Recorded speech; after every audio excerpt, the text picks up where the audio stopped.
Welcome to this online lesson asking the question, how did the Royal Air Force win the Battle of Britain? Our aims are to know how the Battle of Britain was fought and to use sources to complete an empathy task. That's where you try and put yourself in the position of someone from the past and imagine how events seemed from their perspective. The Battle of Britain in 1940 was the first battle ever fought that was solely decided by air fighting. So that's fighting between aircraft and those forces on the ground coordinating and defending them. Here's a quick do now task though. The German Air Force, known as the Luftwaffe, lost 2,585 aircrew killed attacking the UK in the Battle of Britain.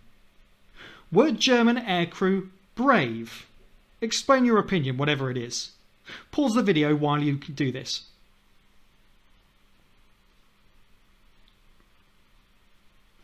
Okay, regardless of what your opinion is on that question, I ask it for a particular reason. The Battle of Britain is such a famous event that it's sort of become almost mythological, and there's lots of misunderstandings about it, especially in the United Kingdom itself. So when we ask the question, were the Germans brave in this battle? It's not necessarily a particularly simple one to answer. For one thing, to do what they did require bravery.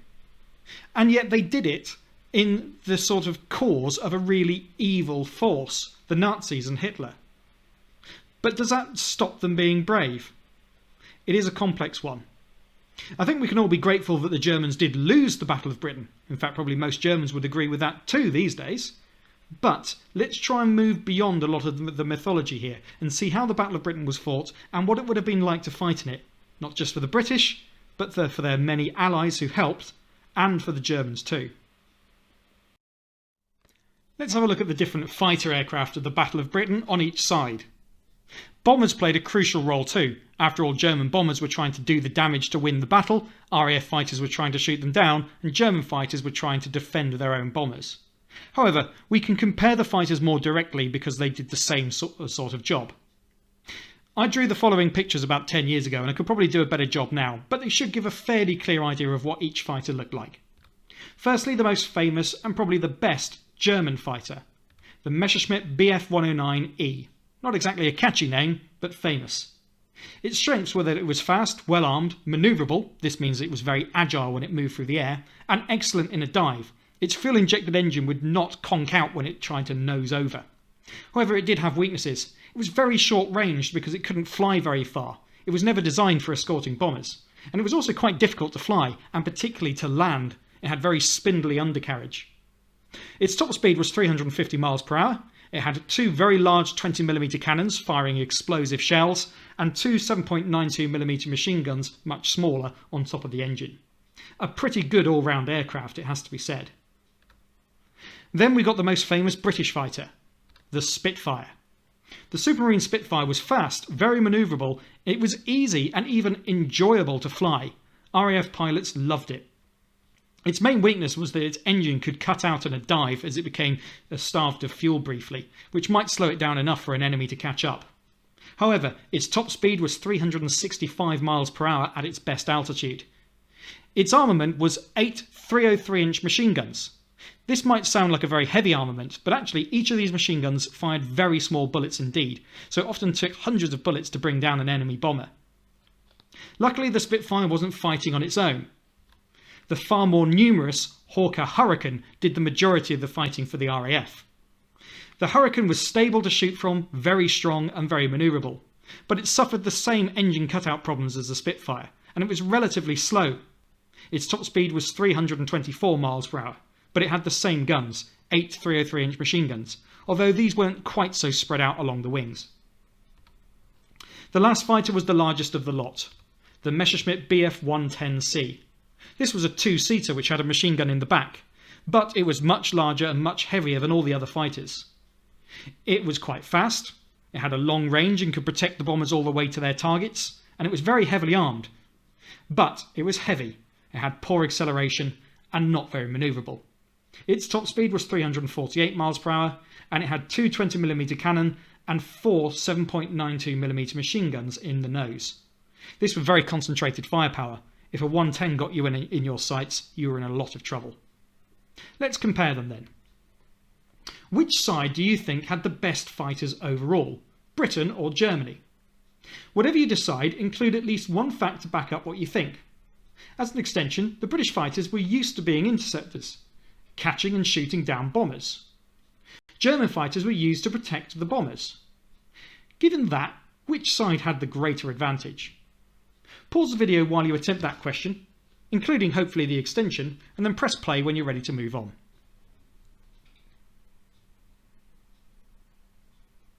So what did we think? Both sides had very high quality aircraft, arguably the best in the world at this time. However, the German Messerschmitt 110 was no match for the Spitfire or the Hurricane, which significantly weakened it. That said, the British did have the advantage of flying over home territory, so their short-range fighters weren't quite so held back. The Messerschmitt 109, for all of its strengths, was not much good if it had run out of fuel. As we will see, the Messerschmitt 109 had only about enough fuel for 5 minutes fighting over London, after which time a red light would come on in the cockpit and it would have to run for home, regardless of what sort of fight it was in. It's worth getting some background on why the Battle of Britain was fought in the first place. This all relates to Operation Sea Lion, Hitler's plan to invade the United Kingdom. In June 1940, the Germans drew up a plan to invade England. Don't forget that they'd already invaded France, and so they had bases very close to England now. Question 1. Why was the British Army in such a weak state? If you've already done my lesson on Blitzkrieg and Dunkirk, then you should have got an idea. Pause the video if you know and you want to write down your answer. If not, just carry on. The fact is that the British Army was pretty small and had been virtually wrecked in the Battle of France earlier in 1940. Worse still, when they were evacuated from France, they'd left most of their heavy weapons and equipment behind. So Britain needed time to rebuild its army, get more allies, and defend itself. Before any invasion could be attempted by the Germans, though, the Germans needed control over the skies over England.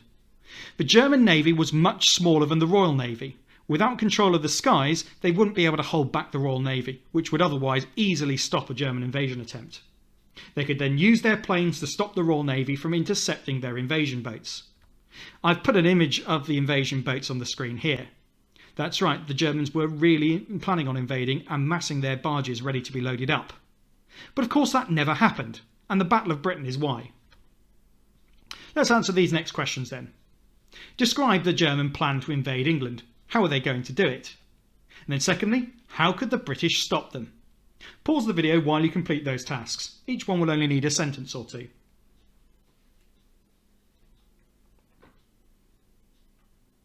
So the German plan to invade England was to control the skies first of all, and then sink the Royal Navy ships when they tried to stop the German invasion.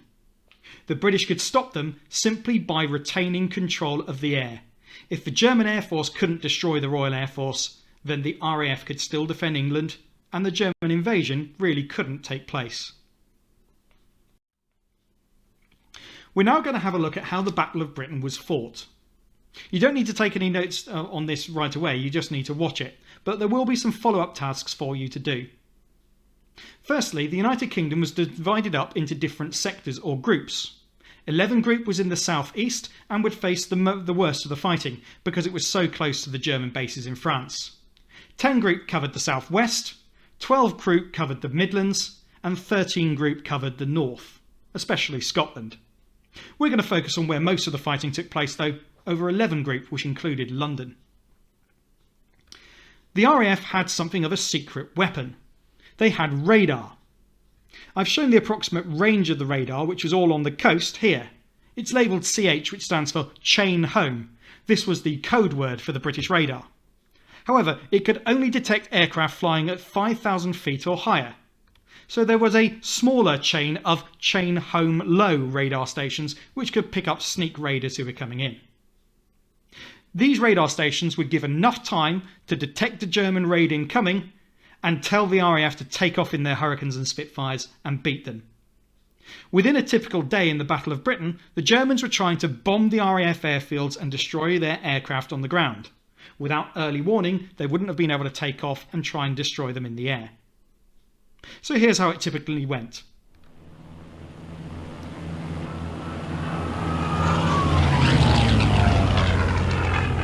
Firstly, a German raid would be detected by radar.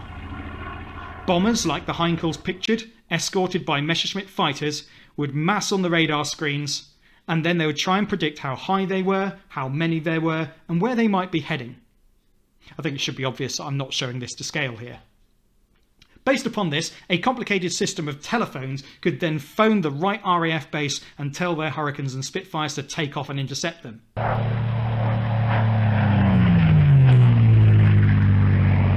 When they were in the air, the RAF fighters would be directed by ground control. This would be done by radio.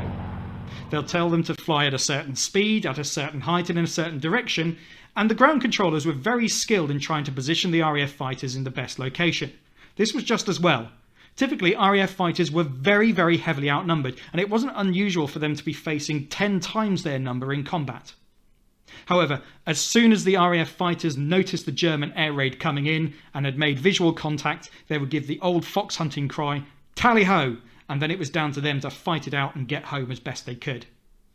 That's usually when the most brutal fighting took place. Tally-ho! Attacking!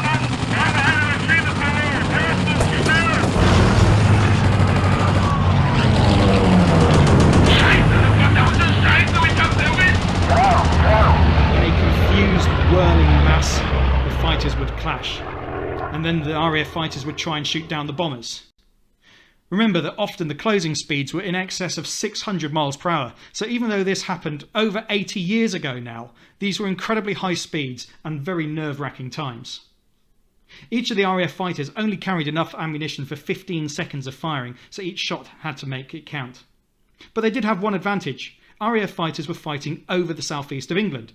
Any RAF planes that were shot down had a chance of either crash landing or the pilots could bail out, and assuming they weren't hurt, they could be back in action very quickly. German planes that were shot down and their crews were lost, whether they managed to bail out or not. Also, the Messerschmitts had a very short range. After a certain amount of time, the Germans would have to retreat.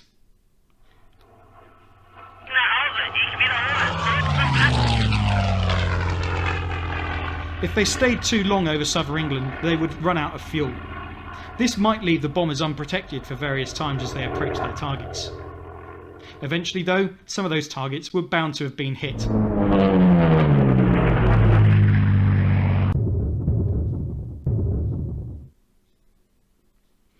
Then the last of the German bombers would return home too.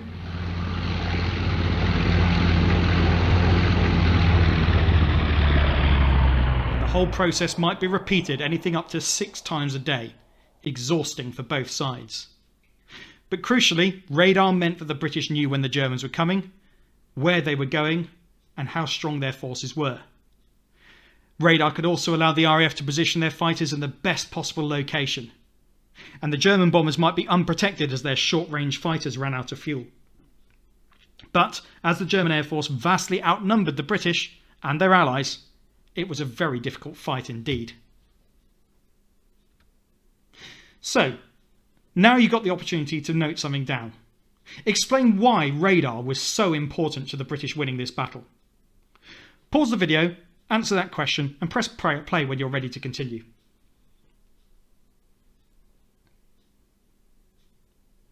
Let's have a look in more detail at how the British coordinated the battle. The system that the British developed to control their fighters and use what few fighters they had to take on the much bigger German forces was developed by their commander, Sir Hugh Caswell Treminier Dowding. He was in charge of fighter command and luckily had done most of the work before the war. This diagram that I've drawn shows a very basic idea of how the Dowding system worked. It was so good that a computerised form of this system is very much the basis of Britain's air defences today, and it is just as effective now as it was back then. Here's how it worked. As we saw on the previous screen, the first thing is that a Luftwaffe or German Air Force raid was detected by radar looking out to sea. However, radar didn't work on its own. Once the Germans had crossed the coast, it was down to radar and observer corps on the ground. The observer corps were mostly civilian volunteers who watched out for enemy aircraft through binoculars and could do much more detailed plotting, such as their height, their direction, and even what type of planes they were. But all of this information was useless unless it could be passed on effectively. So a system of telephones was set up all over the country, which worked a lot like the internet. I really do mean that. If one telephone went down, it didn't mean that the whole system came down. They would just have to use a different phone. And all of these were interlocked and everyone could contact everybody else. But the chain of command went like this. The radar and observer corps stations would pass their information down the chain of command to a series of different people. Anti-aircraft guns would be told to get into action and get ready to load their guns and fire. Royal Air Force HQ would be brought into the picture as well. They had a huge plotting table with a map where they could show in real time the German raids moving towards the country and where the British fighters were to intercept them. As soon as a raid was becoming a concern and a danger, then a call would go out to the RAF to take off. This was known as the scramble. The pilots wouldn't know where they were going. They just scrambled into their planes, started their engines and took off as quickly as they possibly could, usually in a few minutes. They would be told where they were going once they were in the air by radio. That's what those wires are hanging out the back of the planes. So Fighter Command HQ, which knew where the Germans were going, would then be able to give radio messages to the British fighters and without wasting any time with briefings on the ground would tell them exactly where they were going. After that point they would usually make contact with the German raid, the fight would take place and then any surviving British fighters would land and the whole system would reset again. It was a brilliant system. It really did work. Again, you can see how important radar is to this. Okay, here's your next challenge. I'd like you to try and produce your own version of this diagram, showing the different directions in which the information flows, starting with the raid being detected, and then all the information being shared with those other different organisations, the anti-aircraft guns, Fighter Command HQ. You could do this as a flowchart if you wanted to, or you could try and do your own version of this diagram. Whatever you choose, pause the video while you complete it.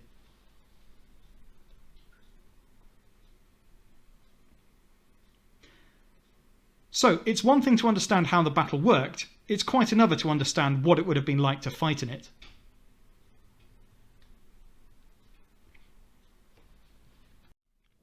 We're going to have a look at a historical source now, which will give us an impression as to what fighting in the Battle of Britain might have been like. Source 1 is an extract from a combat report written shortly after a mission by RAF pilot Douglas Bader, dated on the 27th of September 1940. That's quite late in the battle. Bader is a really famous pilot, not just because he was really skillful, but because just before the war he'd actually lost both of his legs in a pre-war flying accident. It didn't stop him though. When war started he signed up again, he was retrained on the most modern aircraft, and he flew with great success before being shot down in 1941. He survived the war though. Most pilots, if they had time, would write one of these combat reports after a mission, whilst things were still fairly fresh in the mind. I chose an Me-109, that's a German fighter, we should know that by now, which was passing underneath me and turned behind and above him and gave him a short 2-second burst with the immediate result that he became enveloped in thick white smoke, turned over slowly and dived vertically. A 2-second burst refers to a 2-second burst of machine gun fire. I did not follow it down, and as it was the first 109 shot down, it was seen by Pilot Officer Cowley Milling, red 3, Pilot Officer Bush, blue 2, and Flight Lieutenant Turner, blue 1. The pilots all had a call sign, which was easier to call out in the heat of battle rather than trying to say their name. In fact, almost the whole squadron. I also had my camera gun in action, which will give further confirmation. Yes, I should mention this.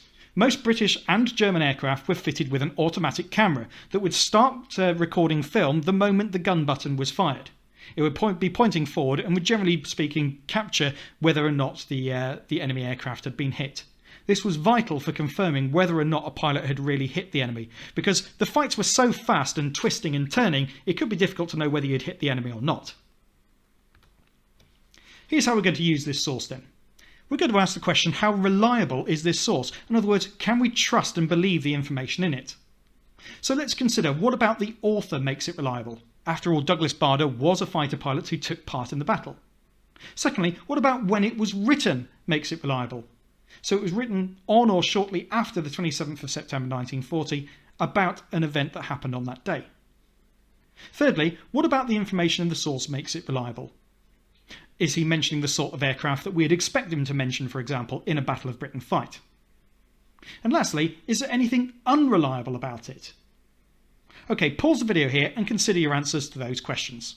When you're ready to move on, press play.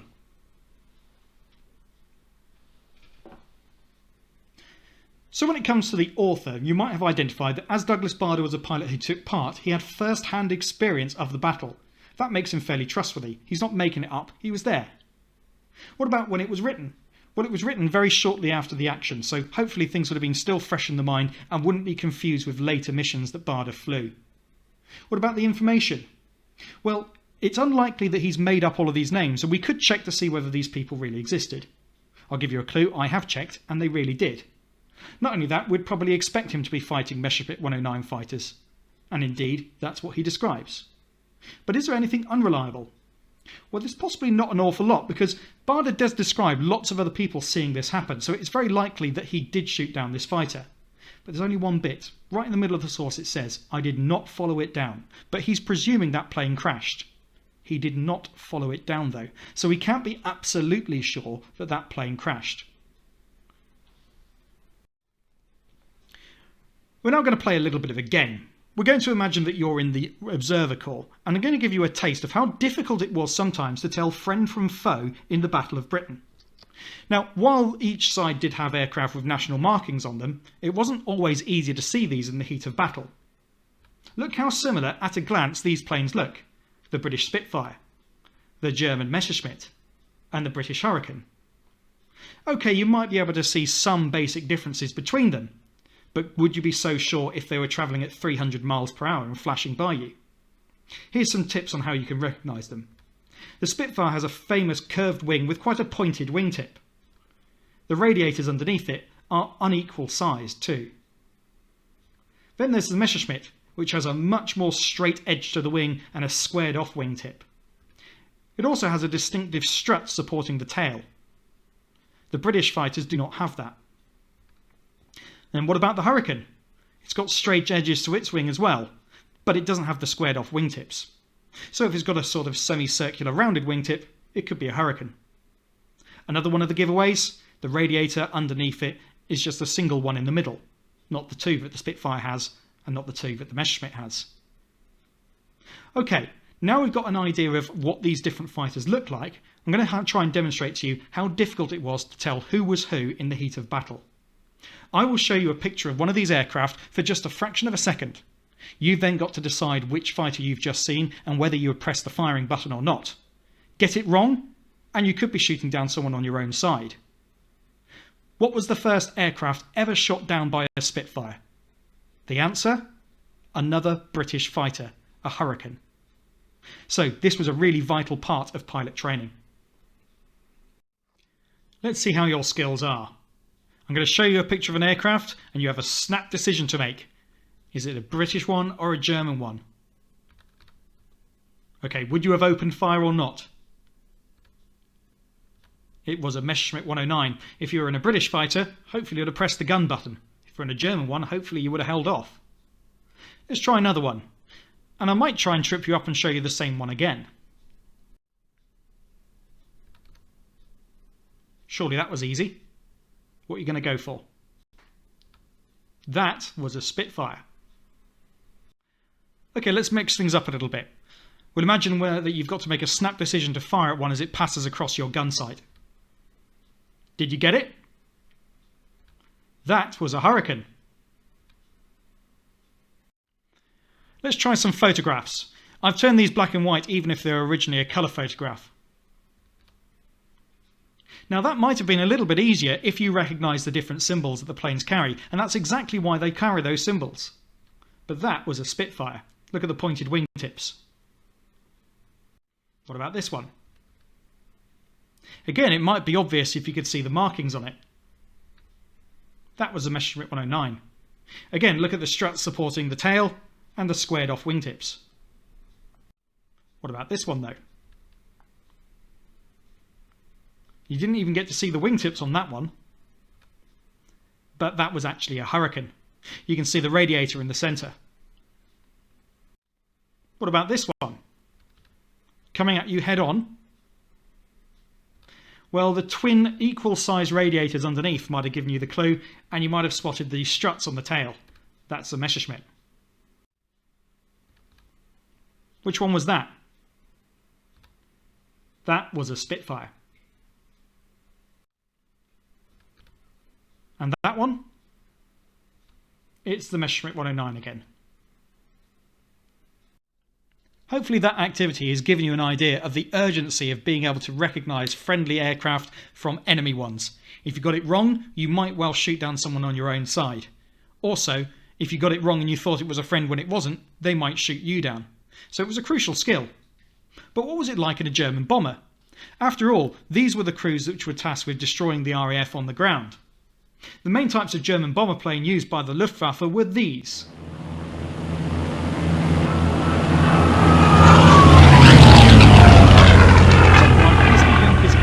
Stuka dive bomber, famous for its screaming noise as it dived down on enemy troops below. The most famous of the main bombers was the Heinkel 111, which was also the largest and it carried the largest bomb load. Then there was the Dornier 17 with its very skinny fuselage known as the Flying Pencil, and the Junkers Ju-88, which was probably the fastest and the best of the German bombers, and certainly the most modern. However, it should be pointed out that the Stuka was got rid of pretty early on. It was no match for organised RAF fighters, and so the Germans actually withdrew it from the battle. We're going to consider, though, the difficulties faced by the German air crews in their bombers. All the German bombers had major weaknesses compared to the British fighters trying to shoot them down. They were slow and not manoeuvrable compared to the RAF fighters, so they couldn't dodge their attacks. Also, their bomb loads were too small to do devastating damage, and the machine guns were badly placed. These diagrams represent the field of fire of the machine guns, although of course their range would be a lot greater than this. What it hopefully shows is that there were significant blind spots in all of the Germans' defences, and RAF fighters knew exactly how to exploit these. Perhaps worst of all, German crews tended to be all grouped together in the nose rather than spread out throughout the plane. This was great for their communication, but one accurate burst of machine gun fire could wipe out an entire plane.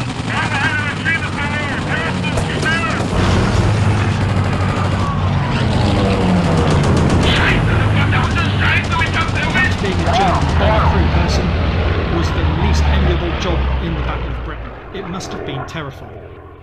These photographs help show that even better. These photographs taken inside Heinkel 111 bombers on real missions show just how exposed they were.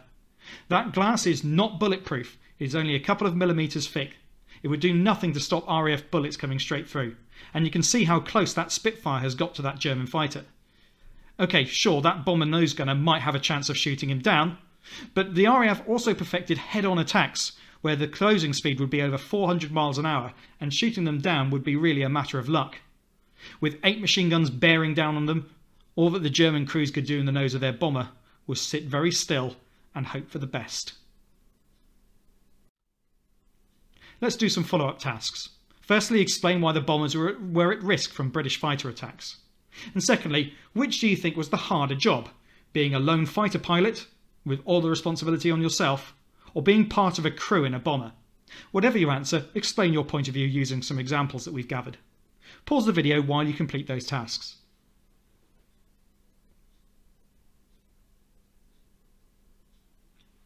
Done? Well, let's have a look at how German morale, or happiness, was declining during the battle. Consistently during the Battle of Britain, the Germans suffered heavier losses than the RAF, even though the RAF was smaller. Britain had to rely on bringing in lots of new pilots, including pilots who had come from occupied countries like Poland and Czechoslovakia and France. Without their help, the British could not have won the fight, so to say that they stood truly on their own isn't really true. But the German morale at the time was really starting to decline as they became unhappy with the amount of losses that they were getting, despite the fact they were being told that they were winning. Here's a crucial example. Source B. At briefing, we were told that the RAF had only 60 fighters left. As we approached London, my observer spotted a formation of at least 50 RAF planes. "Here comes those last 60 Spitfires," he said. I was too shattered to laugh. That's a German bomber pilot speaking in September 1940. He was describing how his intelligence officers had told him that the RAF was down to its last few planes, but he had just seen virtually that many planes in the same place at the same time. So clearly the information he was being given was a load of old rubbish, and the RAF were just as strong as ever. Here's one that's possibly a little bit more brave even. Source C. "Give me a squadron of Spitfires." That's fighter pilot leader Adolf Galan's answer to Luftwaffe commander Hermann Göring's question, "What do you need to win this battle?" A pretty cheeky answer to that question by asking for a British plane. And let's not forget just how brave this was. Hermann Goering was one of the top-ranking Nazis. Many people considered him to be second in command only to Hitler. So to give that sort of answer, Galland must have been incredibly frustrated and angry. But what can we learn from these sources? Firstly, read source B. What effect might this incident have had on the confidence of the German crew? Think about their confidence in the information that they were being given, and also their confidence that they were really beating the RAF, because of course now we know that they weren't. And then source C. Why might Galland have said this? I'll give you a bit of a clue here. It's not because he thought that the Spitfire was a better plane. Okay, pause the video here and answer the questions. Firstly, source B really shows that German confidence in their commanders was beginning to decline. They could see with their own eyes on their missions that they were not actually beating the RAF, because every time they went up, they seemed to be getting stronger and not weaker. This would have really affected their confidence in their ability to win, and may have made them feel like they couldn't win this battle after all. But what about Adolf Galland? Galland was a big fan of the Messerschmitt 109 that he flew. He thought it was the best fighter plane in the entire world. So why on earth is he asking for Spitfires? Well, the simple fact here is he's not asking for the Spitfire because it's a better plane. He's asking it for the Spitfire just to annoy his boss. That's a pretty dangerous thing to do when you're living in Nazi Germany. But that's what he did. He wanted to make the point to Goering that he couldn't win this battle, and that it wasn't a question of having better planes. He was just getting to the point where, really, the Luftwaffe were losing, and the German High Command didn't know how to fix the problem. We're now going to embark upon this empathy task. What was it like to be one of the few? The few was the nickname given to the RAF and their supporting pilots in the Battle of Britain. Historians can use evidence of the past to attempt to understand the experiences of people who lived through important times. This can help us understand their lives, but also the challenges they faced. It's important to realise, for example, that not every RAF pilot was British, although the majority were. Without the contribution of people from other countries such as Poland, Czechoslovakia, parts of the British Empire, and even the 12 Americans who volunteered to fight, it's unlikely that the RAF would have been able to win the day. You're about to watch a video showing what air combat looked like in the Battle of Britain. As a rule, if the footage is in black and white, that is real gun camera footage from the Battle of Britain showing the real thing. If it's in colour, it's come from a post-war film. In 1969, a film was made called Battle of Britain. Regardless of what you think of the film if you've ever seen it, one thing they definitely got right was using real planes to recreate the air combat. That's real Spitfires, Hurricanes and Messerschmitts, or at least Spanish-built versions of them, which are fighting in the scenes there, giving a very realistic view of what air combat looked like, so we can consider that to be a useful source. I edited this film together some years ago before I was very good at video editing. I think I've done a fairly good job of getting it in time to the music, but I did leave the captions up for a little bit of a short time, so if you can't read them, don't worry too much. What I would like you to do, though, is this. While watching the video, or just after it, record notes on what it might have been like to experience the battle. Think about how ferocious it would have been, how dangerous, how exhilarating, and how frightening it would have been. It lasts about 3.5 minutes, so you can either make your notes during the film or just after. So what would have been frightening? What would have been dangerous? What would have been exciting? And just try and get a sense for how fast-paced and confusing the fighting would have been.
Hopefully that video has given you some indication of just how ferocious, confusing and fast-paced air combat was in the Battle of Britain. It must have been truly terrifying, and it doesn't bear thinking about sitting inside a cockpit unable to get out as the plane bursts into flames. However, that was the reality for many people who took part in the Battle of Britain. Think about all the sources that we've studied so far in this lesson. Your main task is to write an account or a letter by an airman from World War II, either British or German, or a civilian watching an air fight over Kent, and to be honest about the conditions and dangers. And by the way, when I say British, I don't necessarily mean from Britain, I mean fighting on the British side. The most successful squadron of the entire battle was 303 Squadron, a Hurricane squadron of Poles. That's right, Polish pilots were the most successful ones of the Battle of Britain in terms of the number of Germans they shot down. Include real examples of the conditions and dangers that people experienced. Remember that German crews had different experiences to British ones. The experience of a British fighter pilot following radio orders to intercept German bombers was very different to sitting in a German bomber behind a machine gun doing what little you could to fight back. Include conditions and dangers and how that made the person feel, whether they were an airman taking part in the battles or a civilian watching it. You could also write some things to reassure your family depending on the type of source that you're writing, of course without lying about how bad or frightening it was and making your source inaccurate. You could also conduct your own research on real squadrons, planes and pilots and battles that took place. So if you're struggling to get started, that might be a good place to start. In terms of how you begin this, possibly the easiest version to do is a diary entry, in which case you can just start it with the date, which should be sometime between July and October of 1940, and you could describe a typical day or a typical battle. Or you could perhaps write a letter. You could write Dear Mum or Dear Brother on it or something like that and describe what life was like. Here are some other pointers. You could use adjectives like these or verbs like these. And here are some key bits of vocabulary as well. So key weapons of the Battle of Britain, like the Spitfire, the Hurricane, the Messerschmitt, the Heinkel bomber, the Stuka dive bomber, anti-aircraft guns, radar and the observer corps. And possible conditions that you would have experienced, like the cold at high altitude and the lack of oxygen, the G-forces crushing you down in your seat as you made tight turns to try and get away from the enemy. So you should aim to write about half a page of A4 or longer on this as an absolute minimum and try and get some of those real details down. There's quite a lot on the screen now, so if you need to make it full screen so you can read it better, then please do so. But for now, pause the video and do your best to write a letter or account of what the Battle of Britain was like, as if you were really there.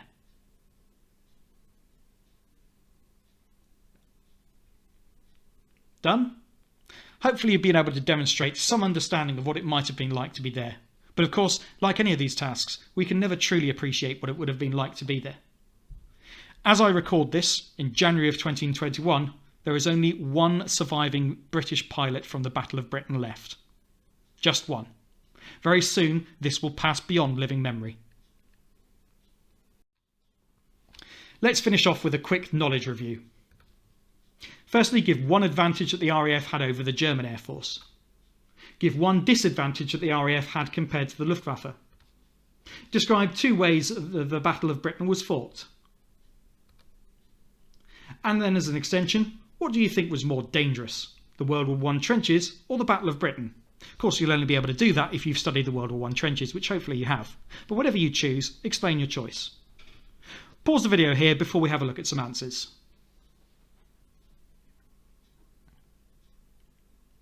In terms of the advantages that the RAF had over the Germans, they were fighting over home territory, so if they got shot down, they could be returned to service. Not only that, they had radar, so they knew when the Germans were coming.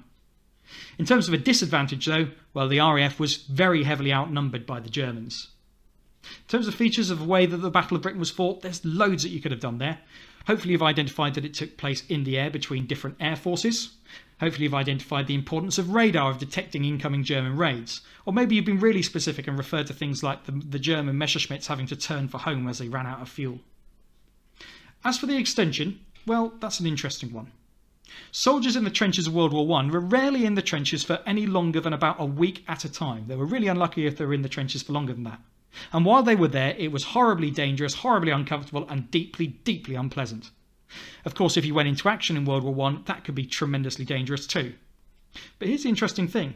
Statistically, you had a better chance of surviving the trenches than you did surviving the Battle of Britain. But it was a much smaller number of people who took part in the Battle of Britain, and at least they had a comfortable bed to sleep in overnight. Finally then, the few. You might have seen this quote at the end of the video I produced earlier. It was said by Prime Minister Winston Churchill on his way back from reviewing action in the RAF Fighter Command HQ, and he later repeated this in Parliament. It's become one of Churchill's most famous quotes. "Never was so much owed by so many to so few." Well, let's consider what Churchill really meant about that. 2,927 British and Allied aircrew flew in the Battle of Britain. It has been argued that they stopped the Nazi invasion of Britain and therefore stopped Germany winning the war. So let's consider that quote by Churchill then. Never was so much owed by so many to so few. What do you think Churchill meant when he said those words? Pause the video and note down your thoughts now.